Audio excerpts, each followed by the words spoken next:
నూనె పోసుకొని ఆవాలు జీలకర్ర వేసుకున్నాను. అవి వేగుతున్నాయి. వేగిన తర్వాత బీన్స్ వేసుకుందాం.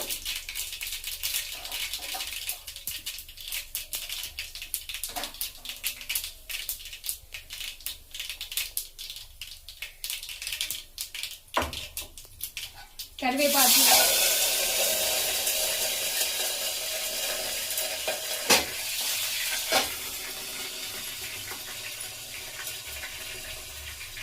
ఇప్పుడు బీన్స్ ముక్కలు,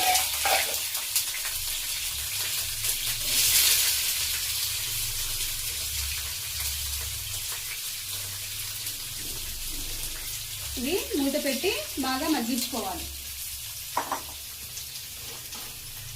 కొంచెం పసుపు,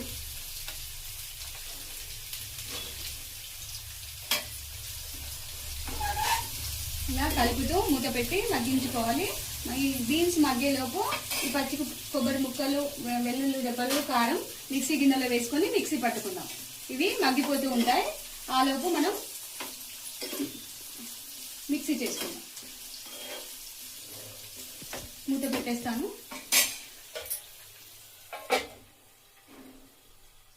పచ్చి కొబ్బరి ముక్కలు, వెల్లుల్లి, తగినంత కారం పడుతుంది. దీన్ని ఇప్పుడు మిక్సీలో వేసుకుంటాను.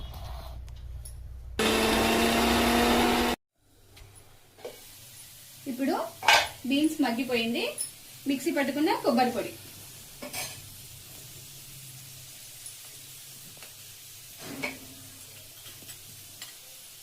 చాలా త్వరగా చాలా ఈజీగా అయిపోతుంది.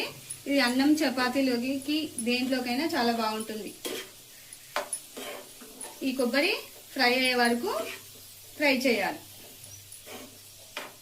అప్పుడు బీన్స్ పచ్చి కొబ్బరి ఫ్రై రెడీ.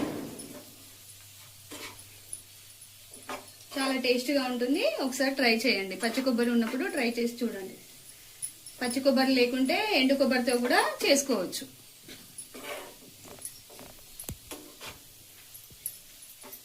పచ్చి కొబ్బరి అయితే కాస్త ఫ్రై ఎక్కువగా చేయాలి.